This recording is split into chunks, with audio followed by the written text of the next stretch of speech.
მინდა გადავიდე კიდევ ერთ საინტერესო თემაზე, მაგრამ სანამ გადავიდეთ, რამე უნდა გკითხოთ. თქვენ აი ასე ხო კითხულობთ ჩვეულებრივად. აი მაგალითად რაღაცა წერი. ასე რომ ამოატრიალოთ, ასე კითხვა შეგიძლიათ? კი, ყველანაირად რა წამიკითხეთ. ახლავე. ფანჯრიდან იჭრება ჩვენს ცხოვრებაში. იმ ეპოქას, როდესაც არა, მართლა შემიძლია კითხვა.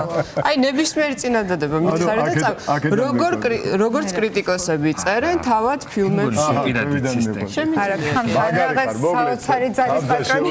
უკუღმა კითხვას და. ხო და რატო აღმოვაჩინეთ ჩემი ნიჭი ახლა? ახლა გეტყვი რატო აღმოვაჩინეთ, ეხლა გადავდივართ ისეთ ადამიანზე, რომელსაც ასე შეეძლო ნოტების კითხვა. ასე ყოფილს. ასე შეეძლო ნოტების კითხვა და არა მარტო ნოტების, ჩვენ ამ ადამიანზე უფრო ბევრს ვისაუბრებთ ცოტა ხანში. ამ დღეს 1925 წლის 2 თებერვალს დაიბადა კომპოზიტორი, რომელიც ქართული საესტრადო მუსიკის სათავეებთან იდგა.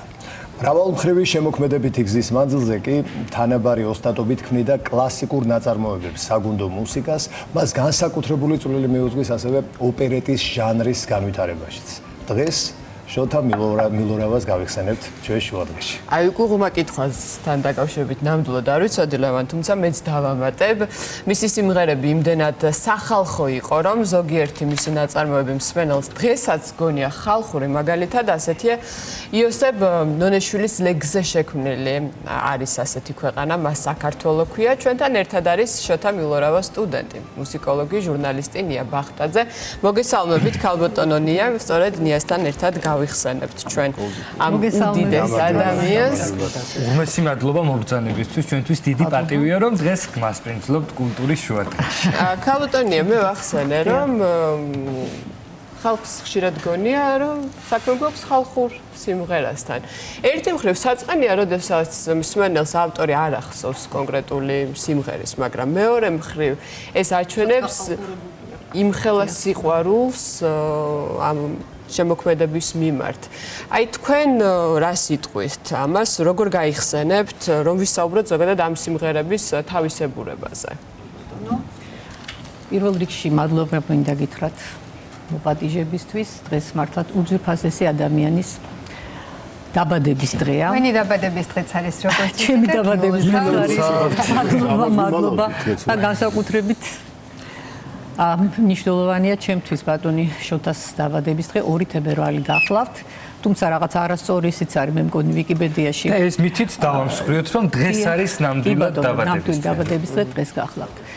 დღეს ჩვენ ვისაუბრებთ შემოქმედზე, პიროვნებაზე, ადამიანზე, რომელიც უპირველეს ყოვლისა, აი მის ადამიანურ თვისებებიდან გამომდინარე, ატარებდა ძალიან დიდ სიკეთეს და სიყვარულს. და ასეთივე საყოველთაო სიყვარულით სარგებლობდა ბატონი შოთა.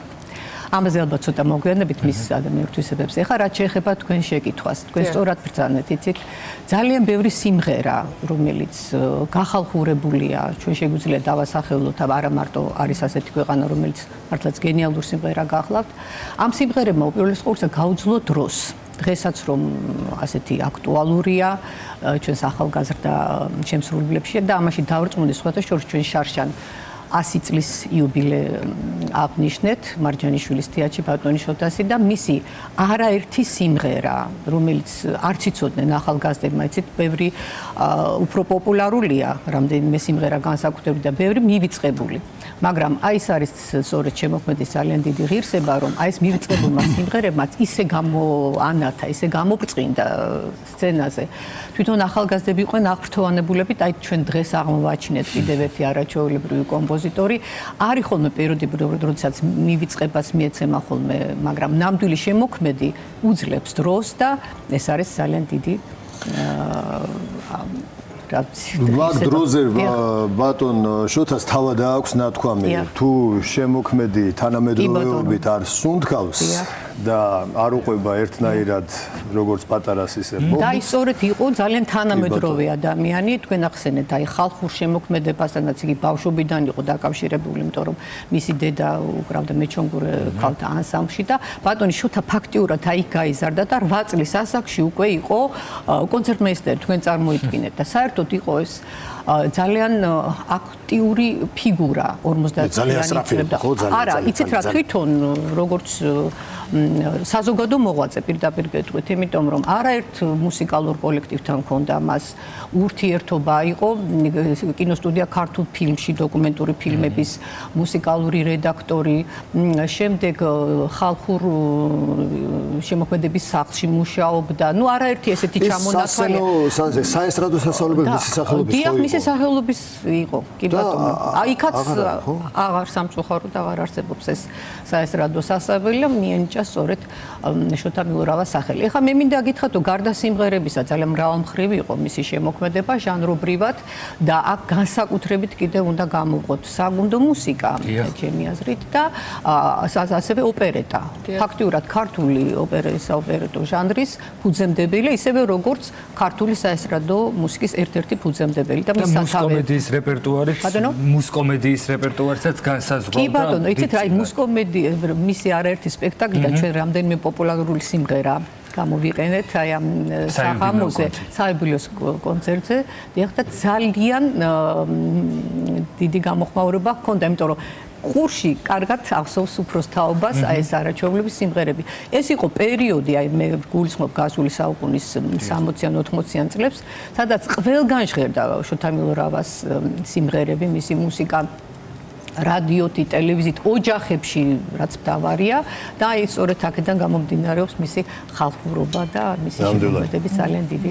და როგორც ვიცი, ჯაზი უყვარდა ძალიან, გატაცებული იყო. თუ იგრძნობოდა მის შემოქმედებაში მისი ეს სიყვარული ჯაზის. სიყვარული, იცით რა, ეხლა გეტყვით, ჯერ ეგრეთი იყო არაჩვეულებრივი პიანისტი თავად, ბატონი შოთა. და მას ჰქონდა საფორტეპიანო განხრით დამთავრებული აწლედი, მაგრამ მოხდა ისე, რომ მე ხელი დაუზიანდა და ამის გამო ერთი პერიოდი შეწყვეტა კიდევაც კონსერვატორიასთან ურთიერთობა და ჩააბარა უნივერსიტეტში, ისტორიულ ფაკულტეტზე, მაგრამ იმდენად დიდი იყო ეს ტოლა მუსიკის. მე შემდეგ დაბრუნდა და უკვე გახდა იგი საკომპოზიციო ფაკულტეტზე. ბატონი შოთა, იცით რა, იყო შესანიშნავი პიანისტიც და არაჩვეული პირივი აკომპანიატორი.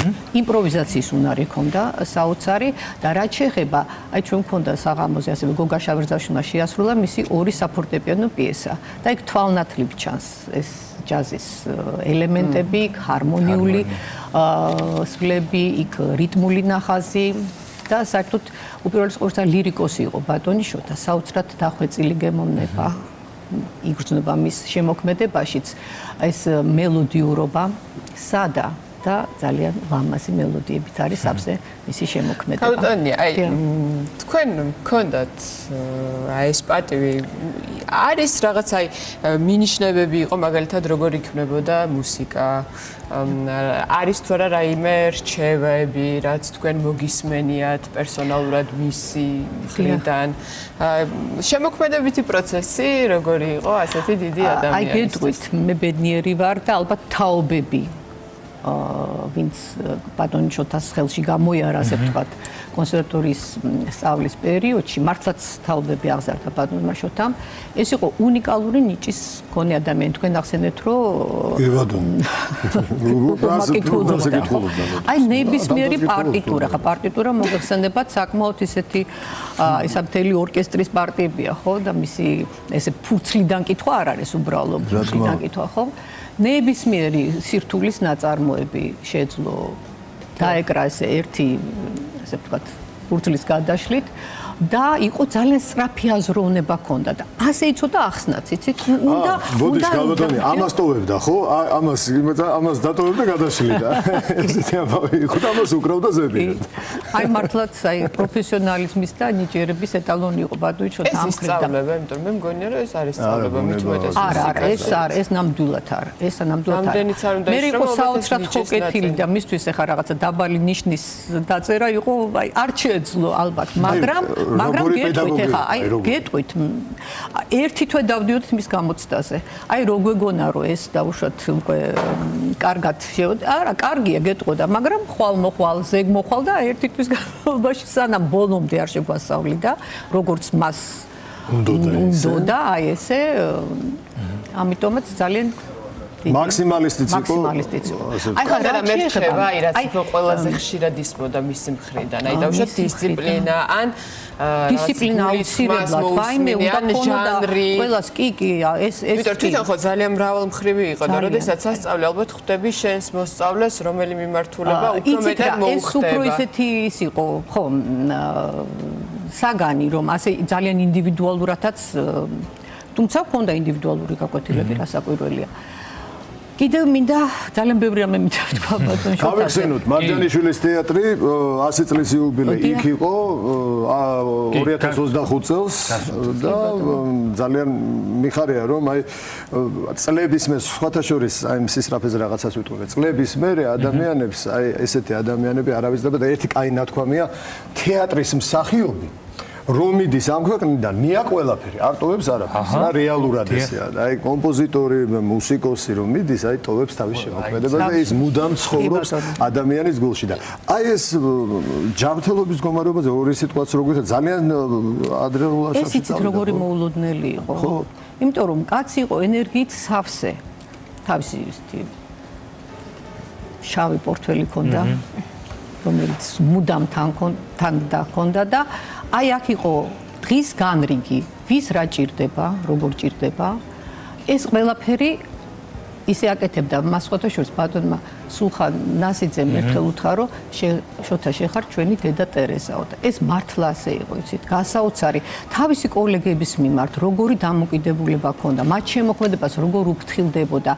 აი მის შემოქმედებაზე მეტად მის კოლეგების შემოქმედებას აქცევდა ყურადღებას და მე მახსოვს აი ბოლო მისი შეხვედრა აი ზუსტად მალევე გარდაიცვალა 9 აპრილი ახლოვდებოდა ესეთი პერიოდი იყო მოვიდა რადიოში მაშინ მუსიკალურ რედაქციაში და აბა ჩქარა მომიძებნე ამის სიმღერა პატრიოტული სიმღერები ესე სწრაფად ლაპარაკობს და ხო აი ეს და კაცო ჩამონათვალე რო გაკეთე და მე ვთხარი ბატონო შოთა თქვენ ასეთი სიმღერა გაქვთ მეთქი არის ასეთი ქვეყანა და ამას არ შევიტანთ მე ვთხარი ამ კონცერტის აი თავისას არაფერს არ აი ახლა ეს არის ალბათ ინტელიგენტის განმარტება რომ საკუთარი თავი უფრო უკან დააყენოს ვიდრე სხვა მისი კოლეგა ახლა მეუბნება მე გაეღიმა იცით ამას წინათო მიდიოდა რამდენიმე ახალგაზრდაო ჩემს გვიან ბრუნდებოდიო სახშიო და ეტობაო შეზარხოშებულები იყვენ და ღიღინებდნენ ამ სიმღერას და იციო როგორ მესია მომნაო აი როგორ გამოხატავს ეს მის ხასიათს ხო რა ამბები რაც თქვენ გვიან ძალიან დიდი მადლობა ხალხო მოსეშვილის 8 ნომერი ეს ძალიან ცნობილი სახლი ხო კომპოზიტორების ბატონი შოთა იყო ამ სახლის სული და გული ყველას პატრონი ყველა მისი კოლეგის შვილისაც მათ შორის ახლა კი ის შემოქმედება უნდა გავიხსენოთ როგორც ლევონმა ახსენა რაც დაგვრჩა ჩვენ მას შემდეგ რაც ბატონი შოთა მილორავა აღარ არის დიდი მადლობა ქალბატონონია სტუმრობისათვის ალბათ კიდევ ბევრია სათქმელი მაგრამ აუცილებლად ჩვენ არაერთხელ გავიხსენებთ მის შემოქმედებას ლეგენდარული სიმღერა შემირიგდი უნდა მოისმინოს ახლა ჩვენმა მაყურებელმა რომელსაც გური ჭელიძე ნიკო სოხაძე და ნიკა დონაძე შეგვისრულებენ მოგესალმებით ბატონებო ძალიან გვიხარია ისტორია ამ სიმღერას პატარა ისტორია აი მე გითხარით რომ ბატონი შოთა ძალიან აქტიური პიროვნება იყო და შემოქმედი და მოღვაწე და სულ იმ პერიოდში სადმე კონკურსი იყო რაღაც ოლიმპიადები იყო ყველგან ჟიურიში ყველგან და აი ესე მოხდა ქალაქ ბათუმში ყველანი ჩვენი სახელოვანი კომპოზიტორები პოეტები აი პოეტურ სიტყვასთან დაკავშირებითაც მინდოდა 2 სიტყვა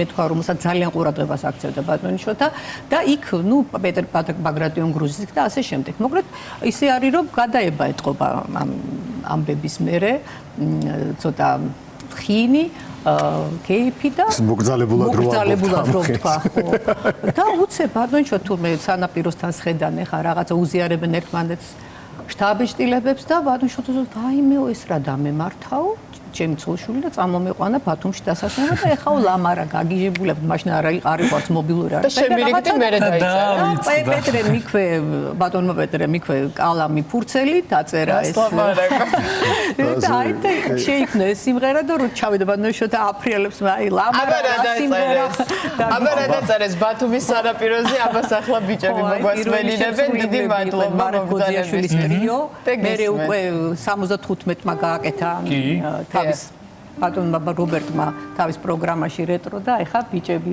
შეგვისრულებენ